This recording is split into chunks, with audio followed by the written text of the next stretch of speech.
All right, guys, welcome back. We're back to the 61 bus. I've been jumping across the 71, the 69, but I left you guys hanging before. So if you remember, we put a dual circuit master cylinder in here, and there was one in here previously. So here's what happened. I put a Type 3 master in there, and I was having a little issues with the pin because this has got a snout on it where these are kind of flush. So I had to cut the pin. I was like, all right, no problem. I cut the pin, made it work. However, I wanted to take these little nipples out here and pop just a little reservoir in here, and I couldn't do it because this one, once I popped this one out, it was too big of a hole in here, so I couldn't do that. So I came to think, I'm like, you know what? This actually has a 67 split window dual circuit master in here.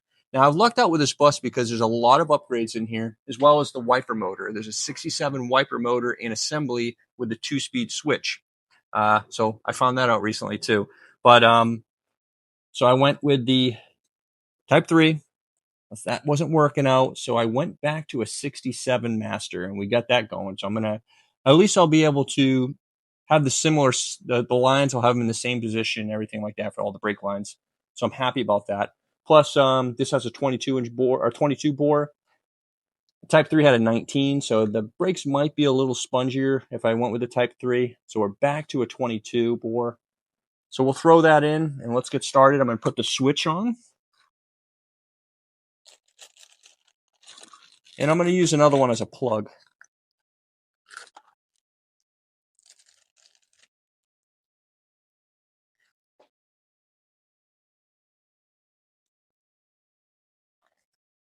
So we'll just use the one in the front. And actually, you know what? I'm going to put just a hair of Teflon tape on there, just to, just in case. I have some. I do have some.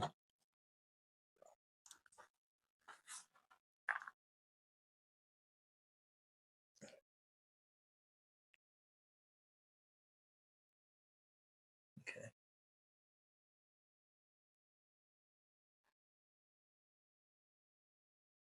Just a little on there just to hold it in place. All right. Want to get it away from the hole in there. All right, let's feed that in.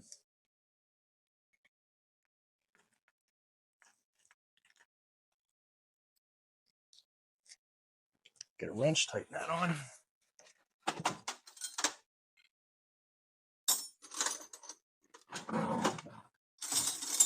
Just want to see what this might look like if this went in.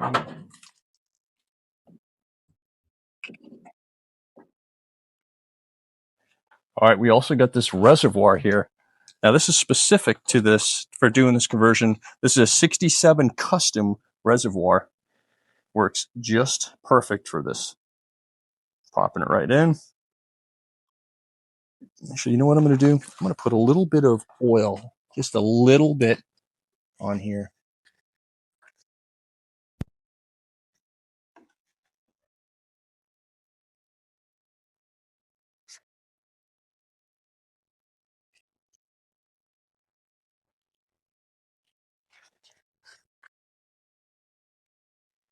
Perfect.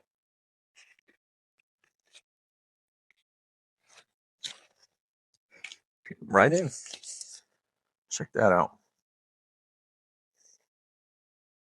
Perfect.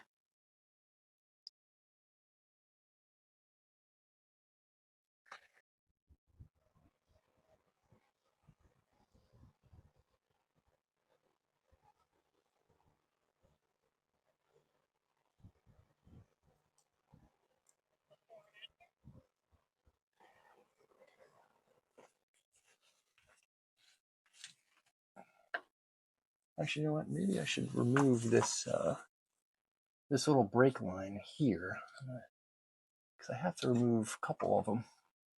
Which one?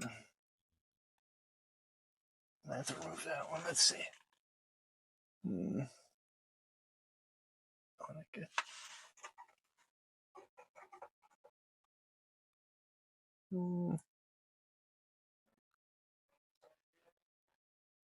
I guess I don't have to.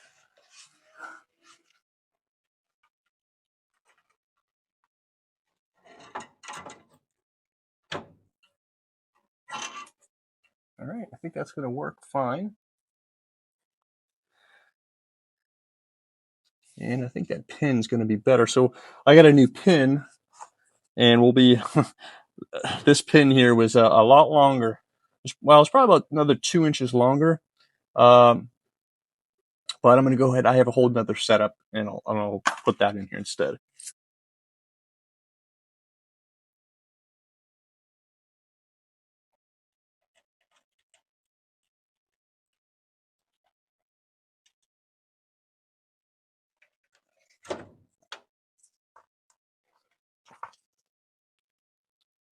Yeah, another nut here.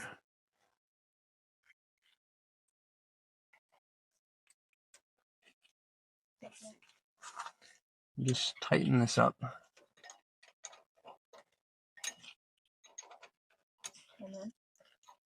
I don't know.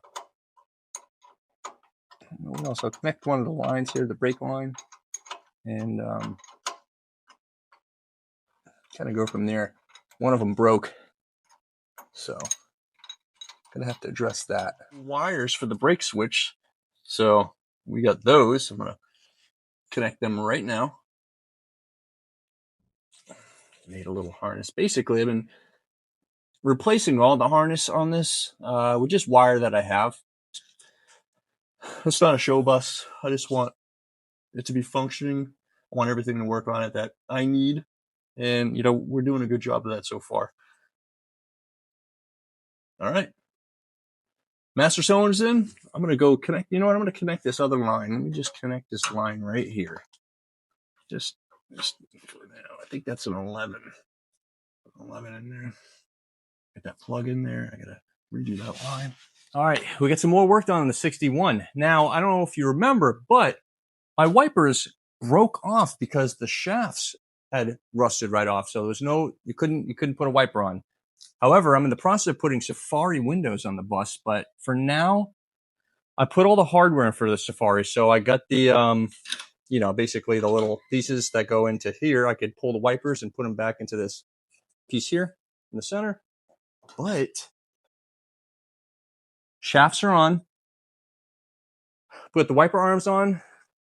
Got the piece in here to, I don't know what that's called, the piece for the wipers, to hold the wipers. But let's see if the wipers work. Now, this is a two-speed motor. There's one, and there's two.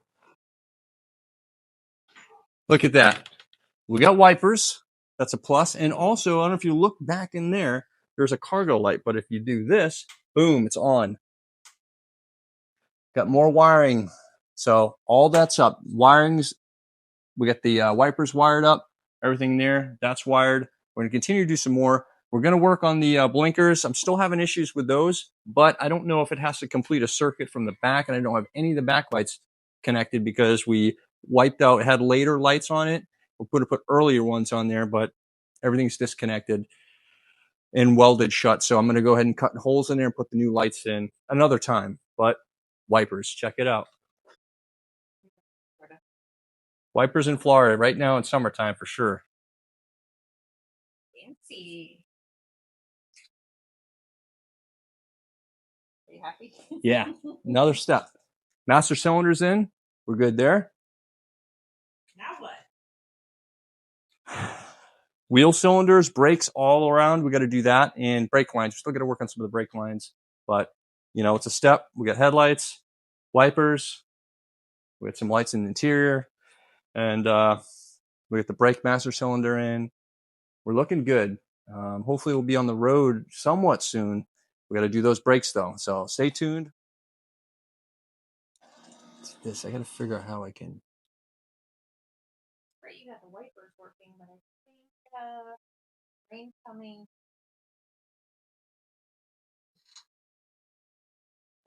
Yeah, I may not put the Safaris in before our Arizona trip. I'm not sure because I want to dress everything else.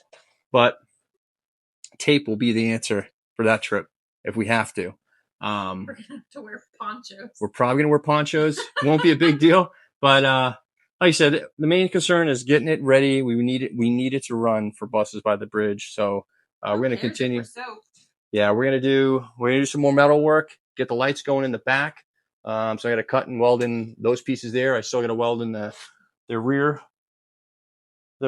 side apron there, and kind of go from there.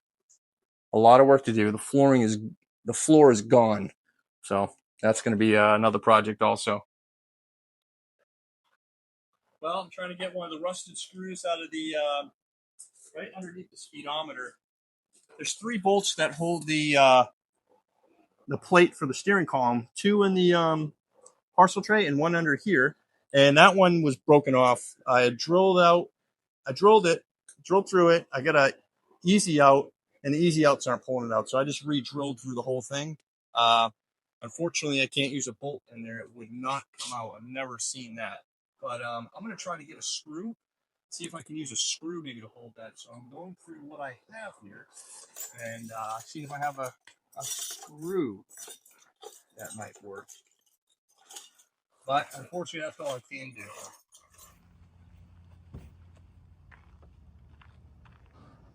do. Welding metal. We've got some metal here. We're going to use this to fab up some pieces for the 61.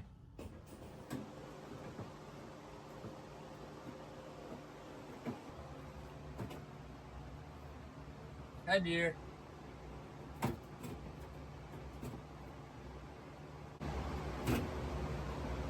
Well, fabbing up some metal pieces here. I had cut out a piece that was underneath here under the passenger seat.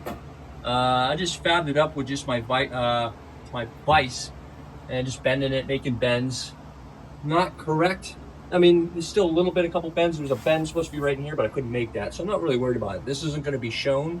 And this piece was pretty far off. So I had made another piece with bends to try to get it somewhat accurate.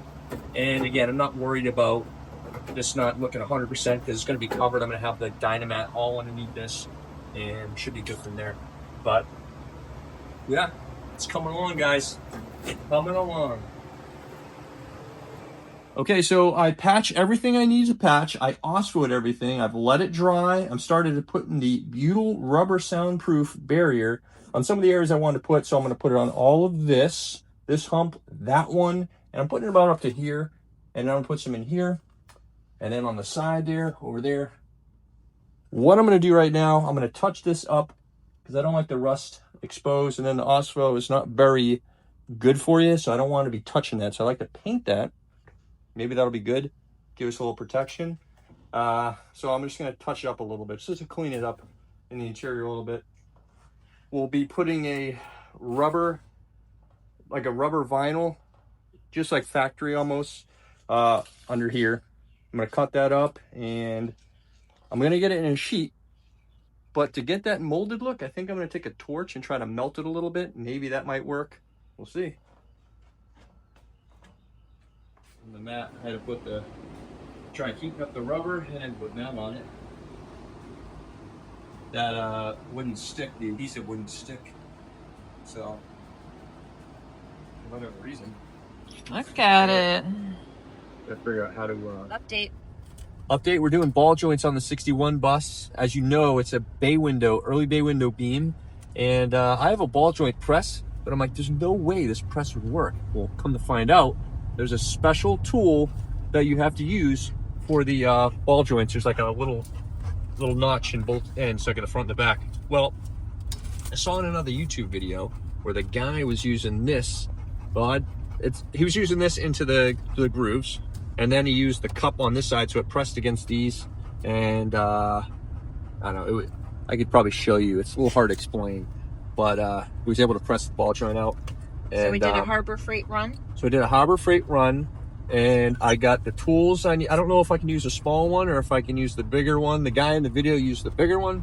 I have one at the house that's a welding clamp, but it's got long arms and it's so heavy it doesn't hold. When I push on it, it just falls. All you're gonna hear is Anna. So dogs over here. Foster dogs helping. Yeah. So, everyone, excuse the mess, but this tool wound up working. So I have this clamp, basically like a welding clamp. It's pliers to hold like two metal pieces together when you're welding. And this basically fits right in the groove. So if you look at a wheel cylinder, jeez, that's the next thing I do. If you look at a ball joint, these type 2 ball joints, they have a little groove in them right here on both sides.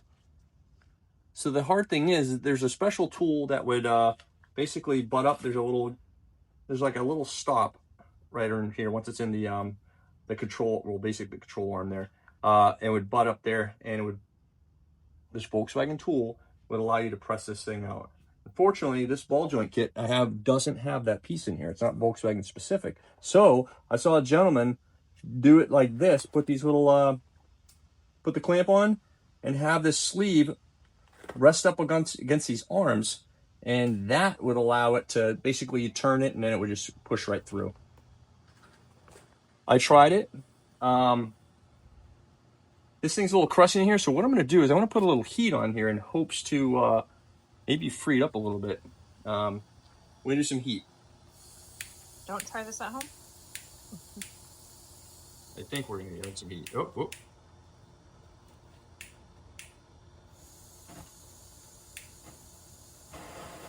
There we go. So we're going to heat this bad boy up. It's nice and hot.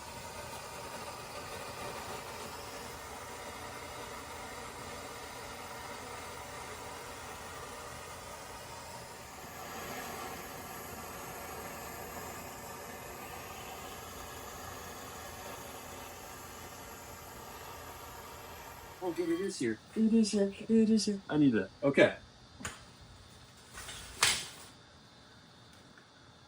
Well, how to get a 20-ton press to pop these out, push these back in. So the technique I saw online was a good technique. Unfortunately, it wasn't going to work for mine because mine had been like marred over. It looked like I took a punch and punched all the corners so it would hold in better. And once we pressed them out, they popped at 15 tons. And inside the seat, there was rust inside the seat, so I had to clean up just a little bit. But we popped these babies back in. So that's going to be this side. I'm going to get all the stuff that brakes in. We're going to do wheel cylinders, brake lines, everything. We'll do this side, and then I'll hop over to the passenger side. I'm going to do everything all over. So yeah, that's that. Another step. Okay, so we have ball joints on the torsion arms. I'm having a little hard time putting the top one on. The leaves are all twisted, mangled. It's hard. I'm trying to bend them in. I even tried like welding them in place. It's not really working too well. I'm going to take the other wheel off, the other torsion arms off, and see if maybe that might relieve some flex, but I don't know why that, the bottom ones I was able to get on this top one. They're all mangled, which is weird. I've never seen it like that before. In a Beetle, they're off a little bit, and you could kind of bend them in place. They're not very tough, but these are real stiff. So on to the other side, and we'll see if we can pop that wheel off and torsion arms off. All right. Passenger side torsion arms are off. That's good. Time to pop these bad boys out, and we'll put the new ball joints in.